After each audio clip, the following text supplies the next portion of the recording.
Senator Warren, thank you so much for doing this. Thank you. I'm delighted to be here. And quite a venue for us to be doing it in. He's surrounded by all these Dolly Parton. Dolly Parton, she's the one. Willie Nelson. Oh, yeah, there's Willie. Man, this is fun. B.B. King. Yep. Well, I wanted to start by asking you about the proposal that you've unveiled here in the last few days. And I guess my big question is why? Why does this have to be done? Because the giant tech companies right now are eating up little tiny businesses, startups, and competing unfairly. Look at it this way. Someone like Amazon runs a platform, you know, the place where you buy your coffee maker and get it delivered in 48 hours, and that's great. But in addition to that, they're sucking up all that information about every purchase, every sale, and every one of the other little businesses that are offering their products on Amazon. And when Amazon sees one that's profitable, they say, think we'll go into business against them now that they've got all this extra information. And they put their own business out there to compete on selling coffee makers, put themselves on page 1, put the competitor back on page 6, and the competitor's business is just gone. So what I'm saying is we got to break these guys apart. You want to run a platform? That's fine. You don't get to run a whole bunch of the businesses as well. You want to run a business? That's fine. You don't get to run the platform. Think of it this way. It's like in baseball. You can be the umpire or you can own one of the teams, but you don't get to be the umpire and own the teams. And let me just get this clear. If you had your way, Facebook would have to sell off Instagram. Amazon would have to sell off Whole Foods. All those little businesses that they're running, competing businesses. Yep. Who is the federal government to tell these companies they have to do that? There's antitrust law that's been around for more than 100 years.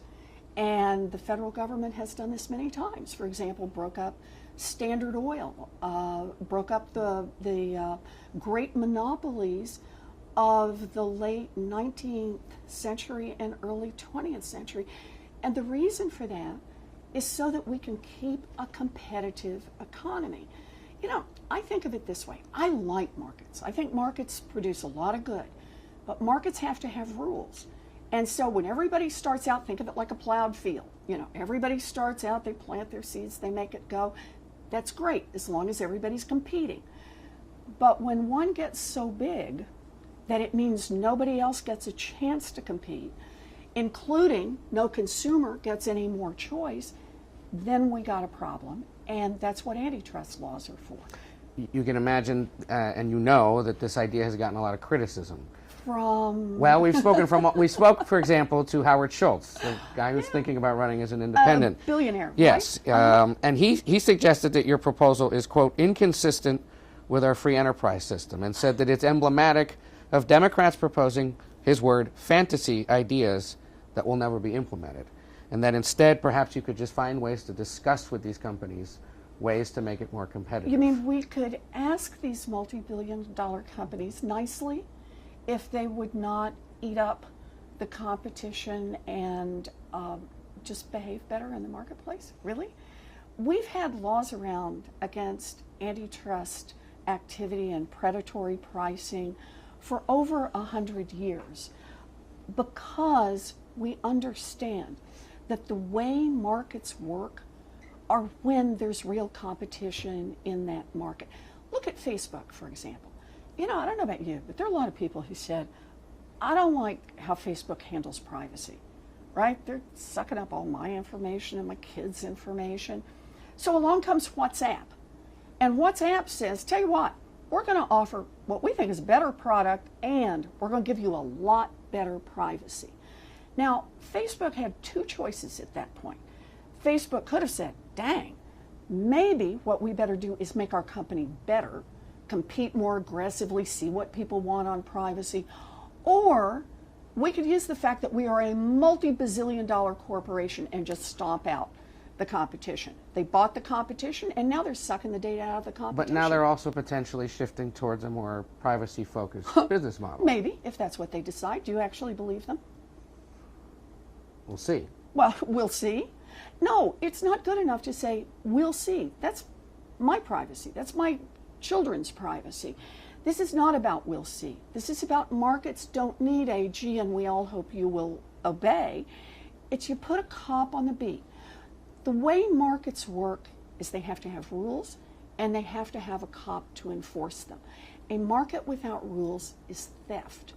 And I'm not in favor of theft. I'm in favor of markets that produce real competition. And you know that this kind of proposal feeds into the arguments that Republicans have been making to label Democrats as anti-capitalist, adopting these socialist ideas. What's your response to that charge? You know, look, they can say whatever they think is going to help them along. But the reality is, it is not capitalism to have one giant that comes in and dominates, a monopolist that dominates a market. What I have supported all the way through are the kinds of things that help level the playing field. So, for example, I think we should have an ultra-millionaire's wealth tax because right now, the top 0.1% will pay this year, all in on all their taxes, about 3.4% of their net wealth in taxes. The 99.9% will pay about 7.4% of all their wealth. So I think a level playing field says that the big guys have to pay kind of like everybody else does, and they have to pay to help create some opportunities, because after all, those great fortunes in America that people built, worked hard, had great ideas, or inherited, those great fortunes were built here in America with workers that all of us paid to educate, with their goods got to market on roads and bridges that all of us helped to build. They were protected in their factories by firefighters and police officers that all of us helped to support. So what we're really saying is, look, just put a little bit back in the kitty. This is what we're asking for. Pay a fair share so the next kid has a chance to build something great, and the kid after that, and the kid after that. But you know you're getting labeled, you're getting coupled in with a few of your other Democratic contenders as someone who supports socialist ideas. Do we describe you as a capitalist? What's the best way to describe you? I believe in markets. Markets that work. Markets that have a cop on the beat and have real rules and everybody follows them. I believe in a level playing field. And as long as we've got that, then we will get the best out of markets, because it means the people who come up with great ideas, who work hard, are the ones who will prosper, not simply those who were born into wealth. So if you get labeled as a socialist... Well, it's just wrong. Silicon Valley has obviously been a reliable source of Democratic financial support, especially in recent cycles. Given this proposal, are you going to decline financial support from tech executives or tech employees if they decide to get to your campaign? Look, nobody's been beating down the door, but let me be clear. I'm not in Washington to work for billionaires. I'm in Washington to help level the playing field so that everybody gets a chance to get out there and compete. We were just outside here in Austin at this conference, and I'm talking to all these young tech entrepreneurs who just want a chance to get in the game. Right now, with giants like Amazon and Google and Facebook, do you know how venture capitalists talk about the space around them? They call it the kill zone, because they don't want to fund businesses in that space, because they know Amazon will eat them up, Facebook will eat them up, Google will eat them up. We need a chance for every one of the young people in that room to thrive, to get their idea out there. And if it turns out to be the next Google, good for them. You said nobody's beating down the door. How is fundraising going for you? As far as I know, it's going great. You know, it's a lot of small dollar fundraisers. And here's been the fun part. I've actually been calling people who donated $25, $5, $50, $10, and had some great conversations with folks. I get a chance to ask them, why you gotten, what pulled you into this? And people talk about the things that matter most to them. They talk about childcare. They talk about student loans. They talk about an America where they're going to have a chance to build something. Real quick on two other things. The House this past week had to vote on a resolution condemning hate of all sorts because of what one congresswoman had said, Ilhan Omar of Minnesota. Many considered it anti-Semitic. Others said it's being misinterpreted. What's your view on what she said? Look, My view is that we condemn anti-Semitism and Islamophobia wherever it appears. We are a democracy, and in a democracy, we have to talk about our differences. We need to do so with respect, but ultimately, we need to hammer out the best policies for this country, and that means a lot of frank and full discussion. Was she unfairly targeted? Right now, what we've got is a condemnation of anti-Semitism and Islamophobia and other forms of hatred.